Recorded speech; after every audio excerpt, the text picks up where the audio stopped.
Hey, what's up? Print and Pixel Collector here. We're gonna go over a brand new PSA submission. It's the new bulk rate as of this month. So these are a bunch of cards I've been stacking up in order to send. We're also gonna cover cross grading versus bulk submissions and why or what the perks of that are, and then physically how to crack slabs. So stay tuned for that. Our first time, our first date, you're so fine, I'm so late, you sip wine. All right, so first thing we're gonna cover is it's March. PSA opened up a bulk submission tier for TCGs, so there's a lot of stuff I've kind of been kicking on the back burner for the last 6 months. I haven't participated in the bulk submission since last October.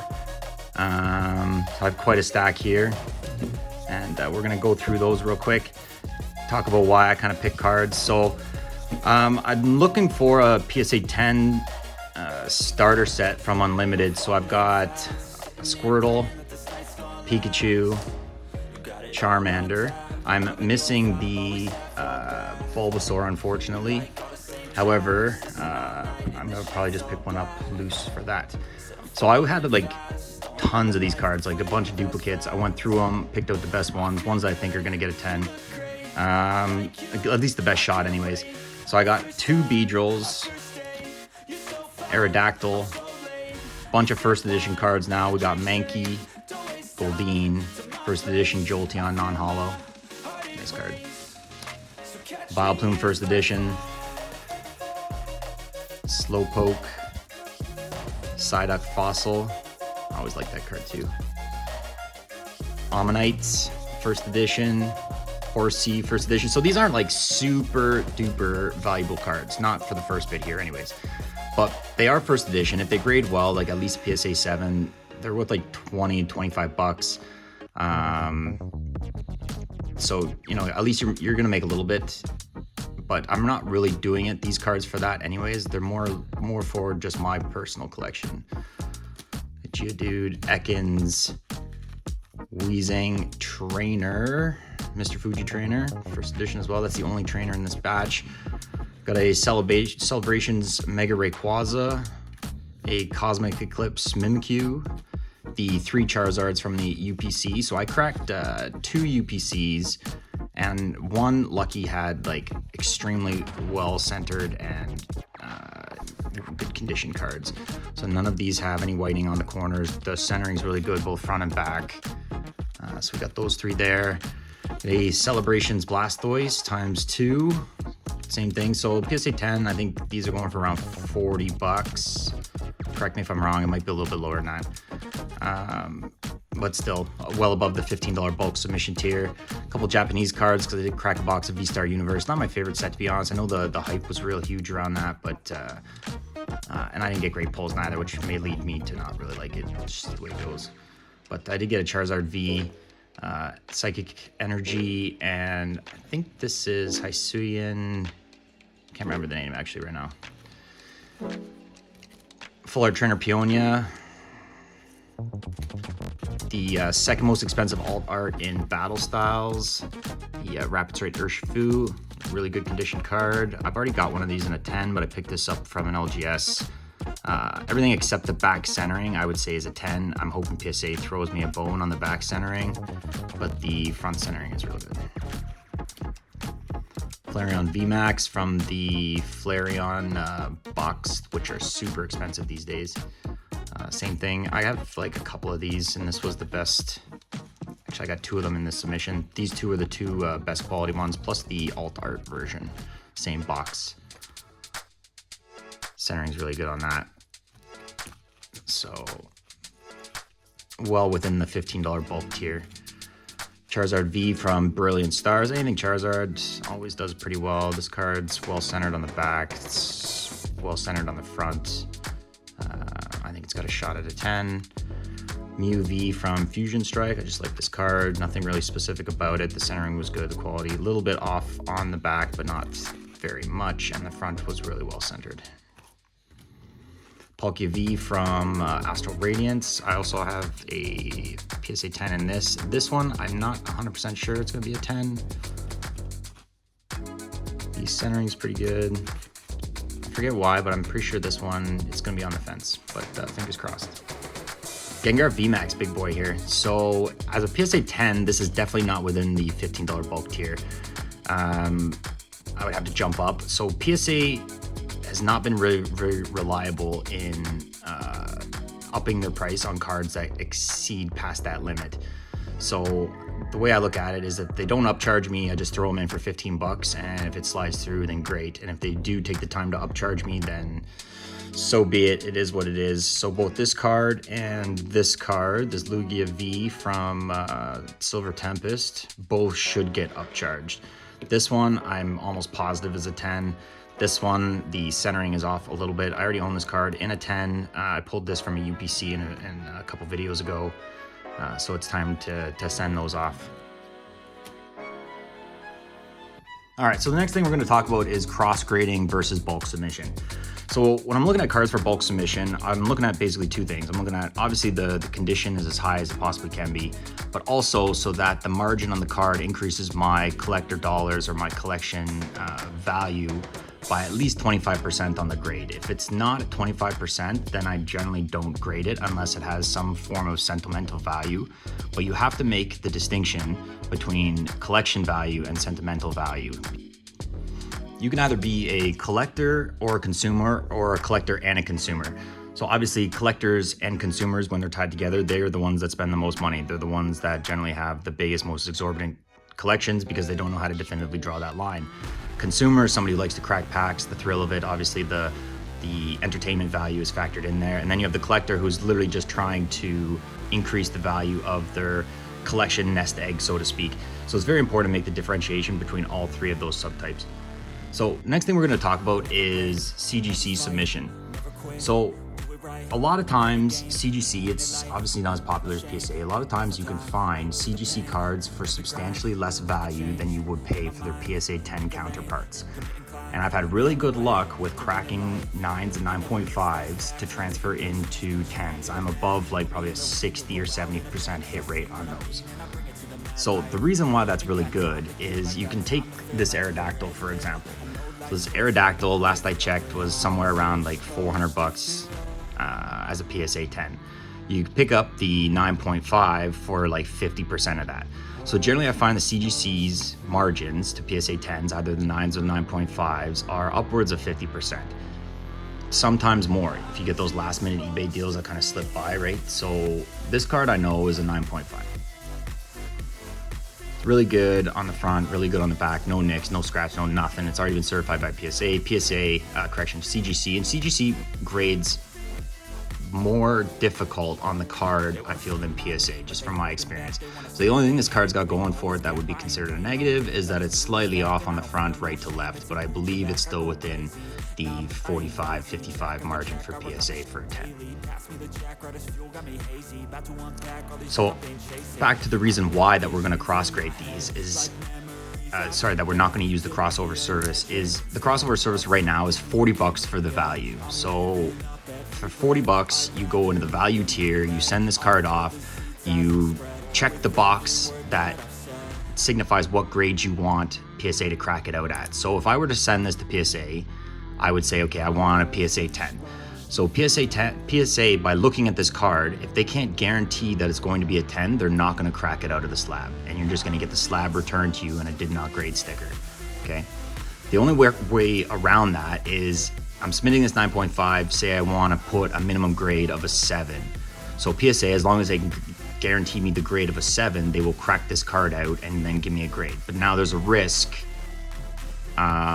associated with a higher dollar value that you are going to get the same result if you just crack this out of the slab and send it away.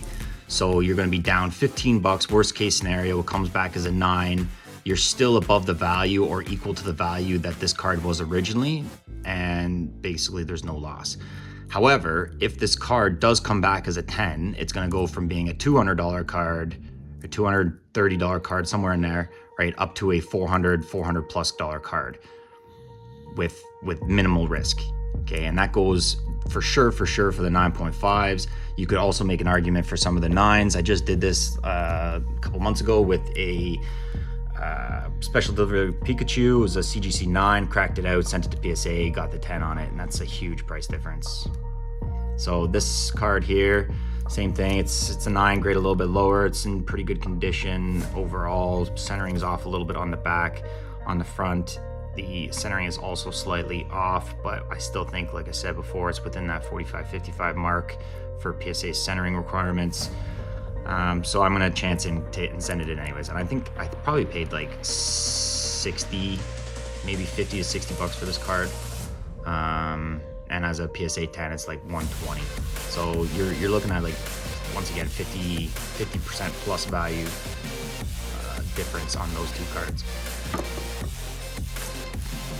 9.5 Skyla. This one's got subgrades, so we're going to talk about subgrades here real quick. So as you can see, these subgrades: 9.5 centering, 9.5 surface, 10 corners, 9 edges, right? So you know for sure, like, corners, obviously it's a 10, right? 9.5, 9.5 on 2, and then edges on 9. So the way I look at this is, if you average these numbers out and round it up, it's a 10. So somebody's already went to the work of getting the subgrades on this card, and it's done half your job for you.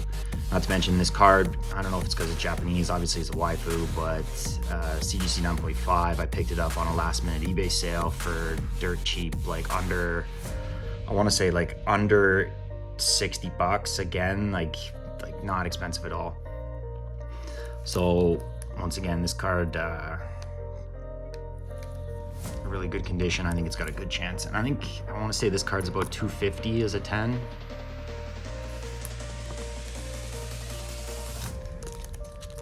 I think this is the Pikachu from the gold box in Japan. It's a promo, is given out 9.5 again, no subgrades. I want to say I paid less than that.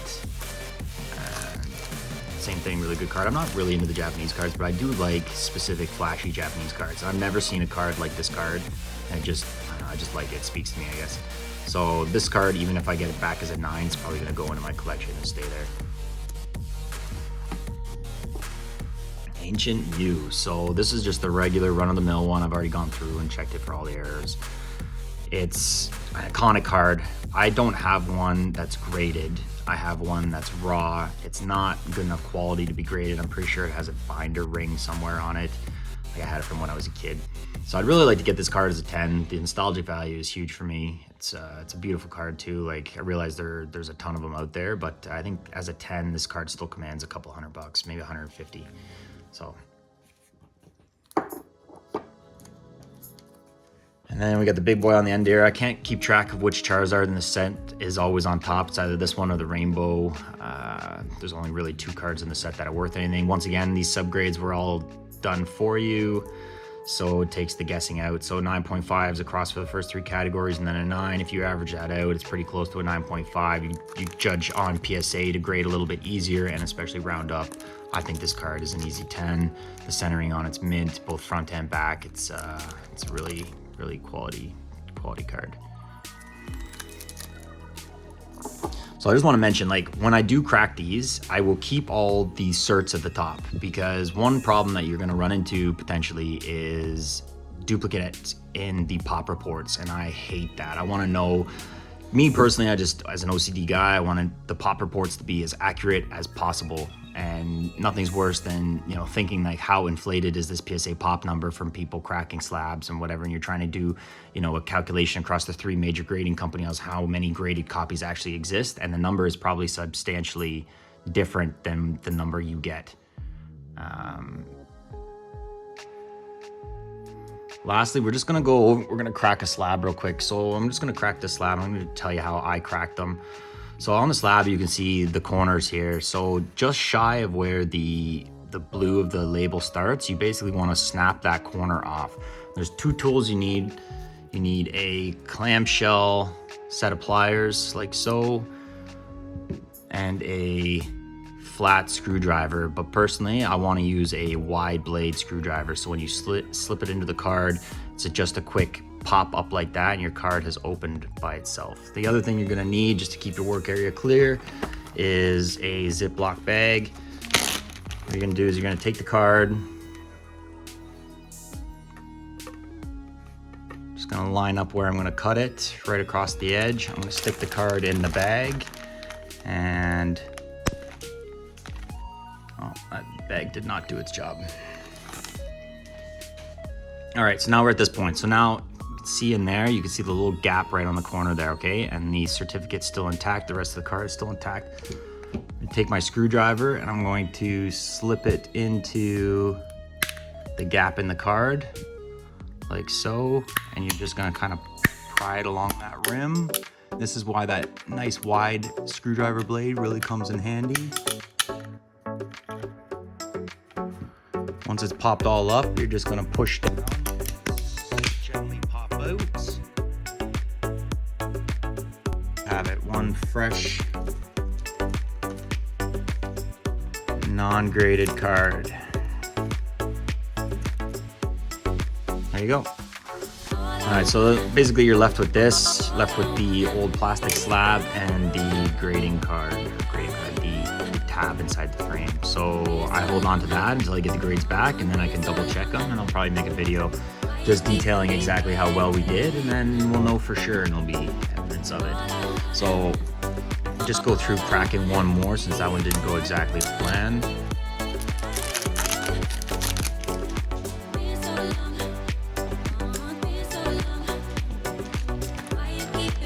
Plastic bag, clamshells, just close the bag a little bit more.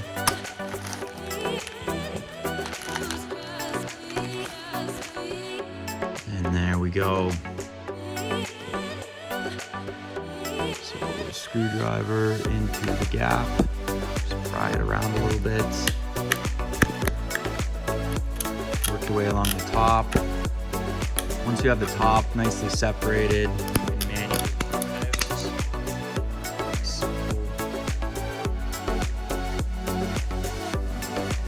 there we go. Sleeve onto that. Beautiful card this. I've already got the Giratina, so if I could get a PSA 10 on this one, that would be wicked. Centering's a little bit off on the back though, it's kind of scared me. But we'll see. Hey, so with that, that's all I got for you. Just want to give a shout out to Andy for requesting this video. He wanted to know why I use the $15 bulk versus the crossover, and the reason is, like I said earlier, it's strictly money. If you have $40, I can get almost 3 submissions for that, and all it takes is one of those cards increasing from a 9 to a 10, and it's literally paid for the grading fees for all the remainder of these cards. So it's a win-win for everybody. All right, guys, thanks for checking this out. Take care, peace.